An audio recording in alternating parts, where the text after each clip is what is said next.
Welcome to a special edition of Ask a CEO interview series. I'm Greg Demetrio, the CEO of Lorraine Gregory Communications.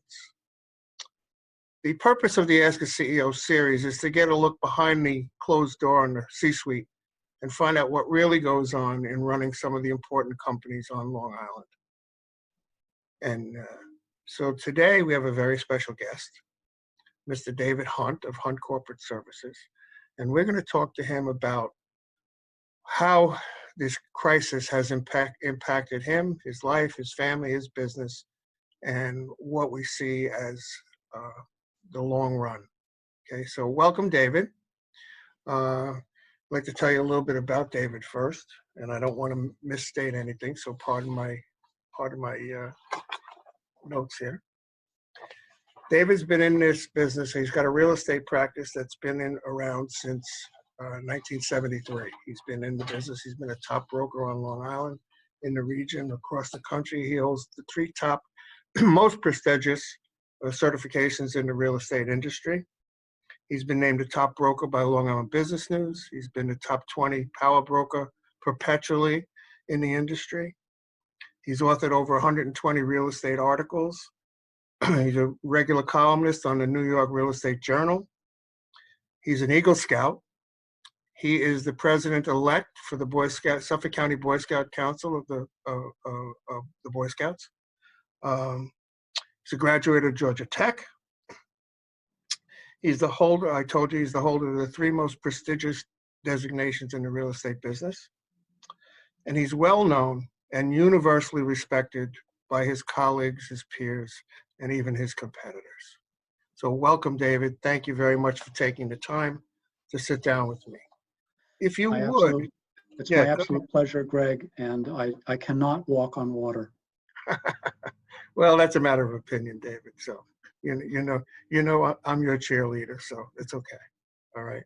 So maybe you could tell us a little bit about yourself and something about how Hunt Corporate Services is a bit different in the real estate business. All right. Well, we're sheltering in place like everybody else, my wife and I. I'm lucky in one respect with our firm, and that is we had the capability of remote access over a decade ago. The VPN tunnels were set up, the server was set up, our security was in place. Not every employee at the time, but key employees had access to the office.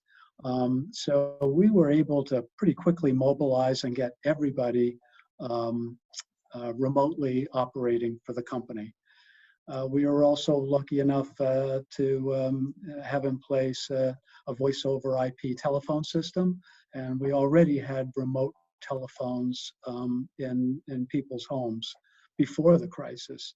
So we amplified that. So we're in pretty good shape. We're answering the phones. We're set up so that if you want an extension in my company, it rings to the salesperson's cell phone.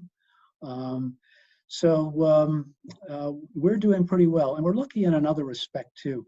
You know, a lot of businesses are, I don't like to say hand to mouth, but the business model is you're paying your employees at the end of the week based on the receipts of that week. Our pipeline is 18 months long or thereabouts, and so we're used to working with cash flow, and you know we have a steady source of income just from past business. So we're able to sustain ourselves a little bit longer than a lot of companies. That's a good position to be in. Many people are back to what you said, hand to mouth. The poor restaurant people were only good for a month or 2 max. I worry about them coming back. But in your business, the commercial industrial real estate business, you do an awful lot is face-to-face. So how does that impact your day-to-day operations now in terms of trying to do deals? Well, you actually referenced something in your first question that will explain a little bit about our face-to-face operations. So unlike most traditional real estate brokers, our firm only represents our clients by contract. So we have a contract to represent their interests, whether they're on the buying or the selling side of the equation. So we have fewer clients than our competitors, but our work for our clients is much more intensive. I have to say that we rarely see clients in our office. We're almost always going to them. Greg, I don't need to tell you, we're in a Zoom world now. You and I are not in the same studio together, and we would have been a month ago, right? Yeah, that's correct. So, you know, I miss my studio. yeah, this is this is certainly a change that we're all learning to live with. But in terms of face to face, oh, I don't know what the percentage is, but I'd call it 90 to 95% of my business is email, telephone, and now Zoom. Okay. But what about those situations where you have to actually show a building? You do that social Well, distance with masks and gloves, or yeah, that's what we're doing. You know, but you know, it's not like we're showing buildings every day. It's you know, it's something that you might do once or twice a week. So gotcha. Okay. limited number of people, 6 foot, masks, gloves, the whole 9 yards. Really? You know, I put brochures on a table. I don't even hand them to a you Person know, anymore. a prospect.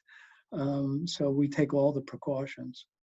So we're all trying to wrap our heads around what the new normal might be coming out of this crisis situation. What's your view of what your business and not only your company, but the real estate business in general is going to look like under those new normal situations? You got half an hour? Yeah, it's hard to know the unknowable, but we all have an idea in the back of our head how we're going to have to change and do our business a little bit differently than we did before. Well, I have to say, on a personal level, and for our company, one thing that is fundamentally going to change going into the future is what you and I are doing right now, and that's this, you know, virtual conferencing. At this point, after a month of Zooming, I've had board meetings. I've had board meetings with 30 people. I've had committee meetings. I've had client conferences. Everybody is used to this.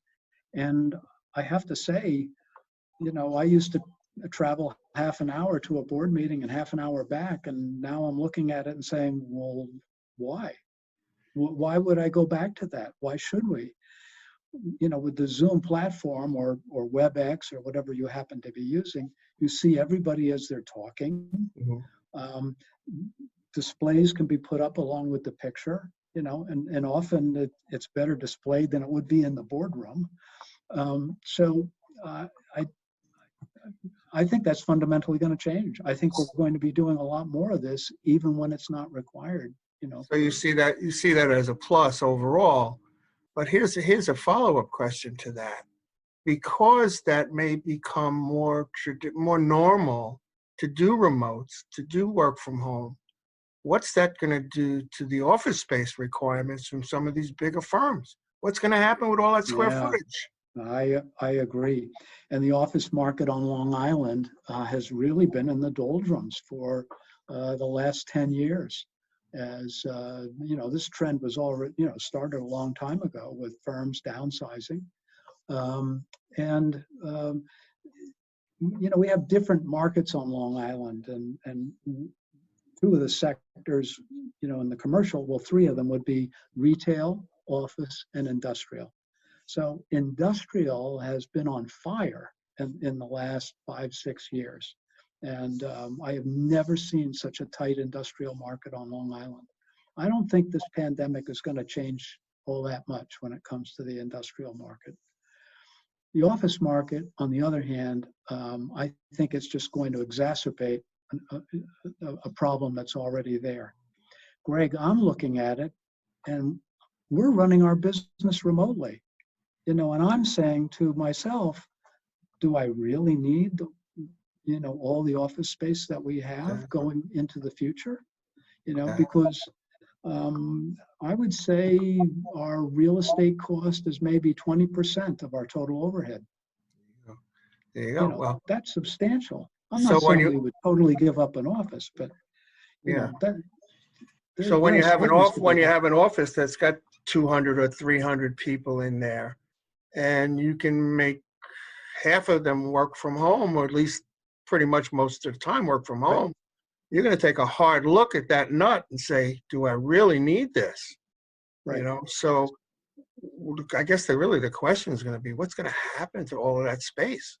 Are they going to split them Well, up and make everything smaller, or what do you think? that's a really good question, and I think that's kind of an unknown.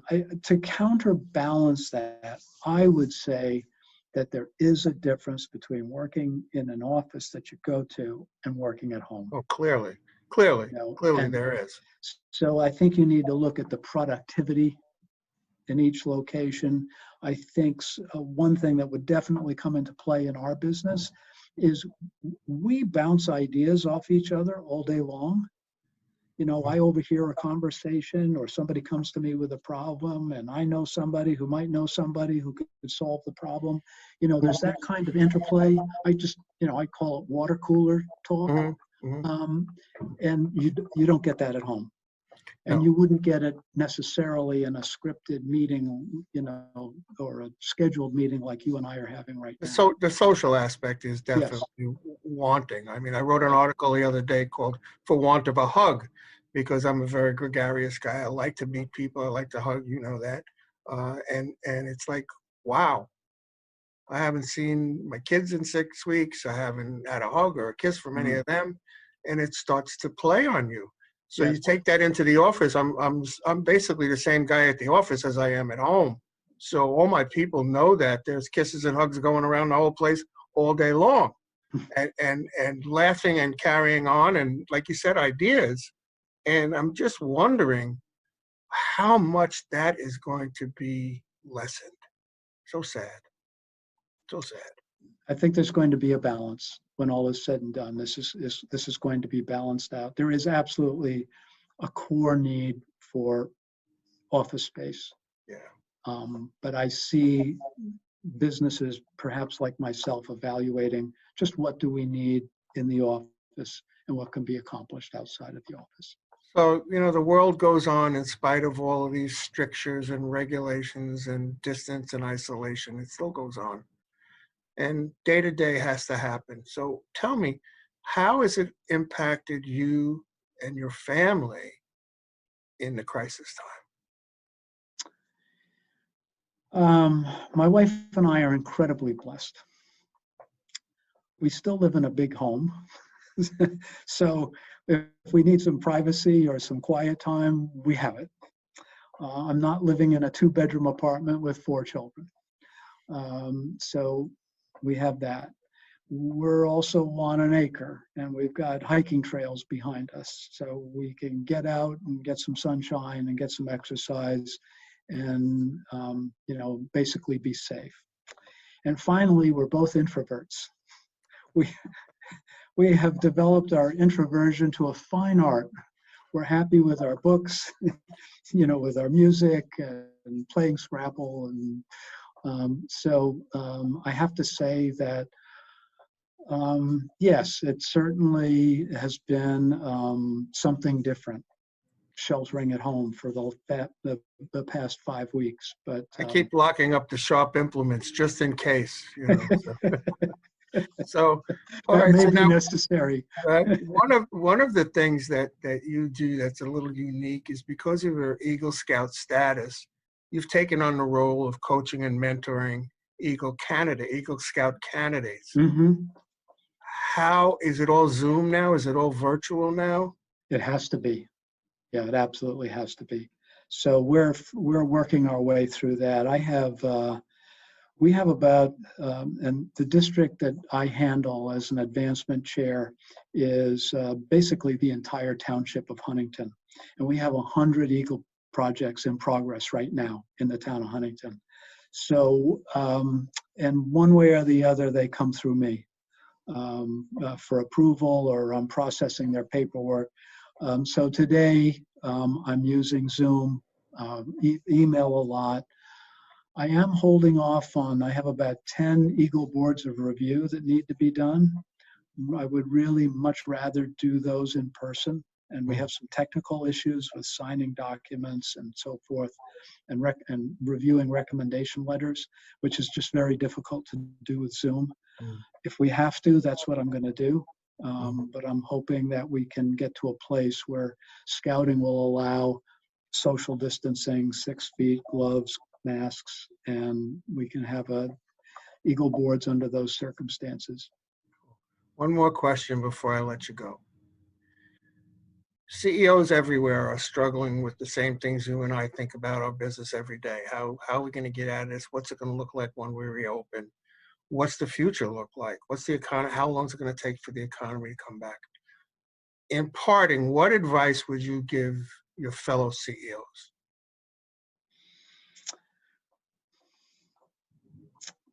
I have to say that I guess sort of goes to my philosophy of life. It's one of the reasons I can remain calm. If I can control something, I'll control it.